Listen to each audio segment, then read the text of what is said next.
There's a little guy underneath that filter to the far right by those little rocks. But I've lost the little guy. There's one underneath that plant. There's another one inside there, inside the gap between the rock and the Java fern.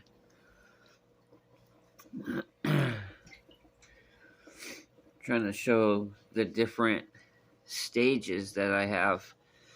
So if you look down towards the bottom of that rock, you'll see a tiny one, and then half an inch or so above it there's a little bigger one.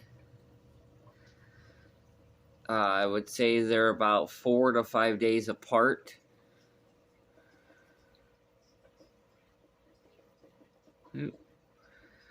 Same with that back there. You can see there's a couple bigger ones. Here, let me set my phone down. You can see there's a couple bigger ones and a couple smaller ones.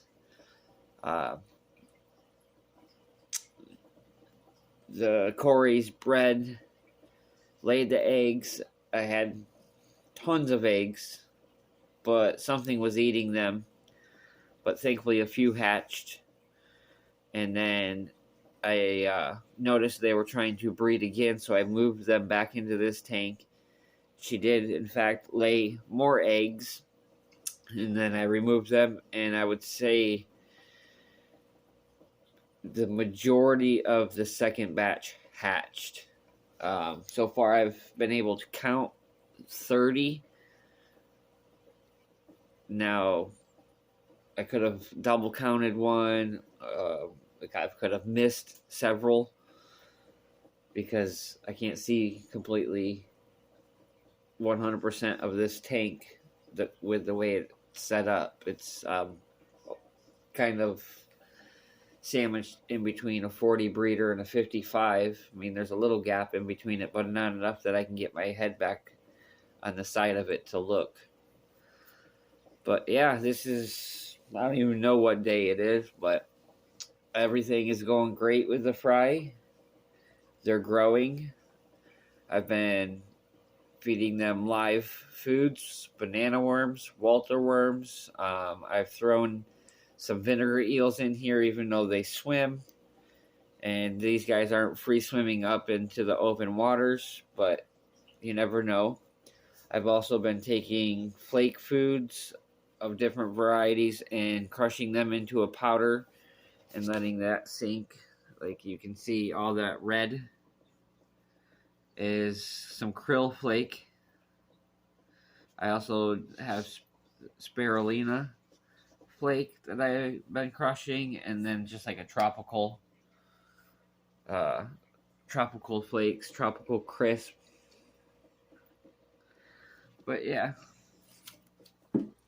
sorry for the glare. I got my window open to get some natural light in here. Let me turn the phone sideways. So yeah, you can see how it's kind of sandwiched in between those two a little bit. Also, there's the lucky bamboo that is growing out of the like little pothos carry type box that I got off of Amazon. I got 2 of those for $9. If you've missed the video showing those. And in this one I have some peace lily. It's growing pretty good so far. I also have some new sinking algae wafers that I'm trying out. I got these off of Amazon. That is the brand. Let me open this up real quick. Hold on a second. You guys can look at some Mbuna juveniles while I do that. So I like these. These are okay. They're bigger. Like, that's a pretty hefty pellet. It's the pellet. A wafer. It's about thumbnail size. This right here is the Tetra algae wafers, like the ones you can pick up at Walmart. You can see the difference. I mean, they're not much bigger in the diameter of it, but the thickness of it is way bigger. There we go. And then there's even some bigger ones than that, like thicker. Alright, sorry, I had to pause the video real quick. My wife was calling me. So yeah, this is the flake food that I'm feeding. My local fish shop buys it by 50 pounds or however big he buys, and he puts them in cups and resells it, which I'm actually pretty happy with it. It's been pretty good. What I like about it is the size. It used to be bigger than that, but I've kind of chopped it up a little bit as I've been pulling from it and whatnot. $7, and this thing was full. I don't know how much that is, but it's like what you would get soup in when you order Chinese takeout. It's about that size. So, pretty decent for $7. So yeah, we'll just do a little walkthrough real quick. There's the Mbuna juveniles and 2 convict cichlids in there that are waiting for shipment. Here's the 20 long. It has 1 Buenos Aires tetra, 1 Chinese algae eater, a few, 5 Molly fry, 4 super red bristlenose, and a bunch of bladder pest snails and some ram's horn. There's the 55, still doing 55-gallon things. And here's the 40 breeder. Oh, that glare is horrible. What if I come over here? That's a little better. So if you guys remember, I did a unboxing of this light. I have 2 of them. One's on my 55, one's on the 40 breeder. It's got 3 modes. It's got the plant mode, a white mode, and then both plant and white. I am trying on plant only because I've been getting a lot of blackbeard algae in this tank.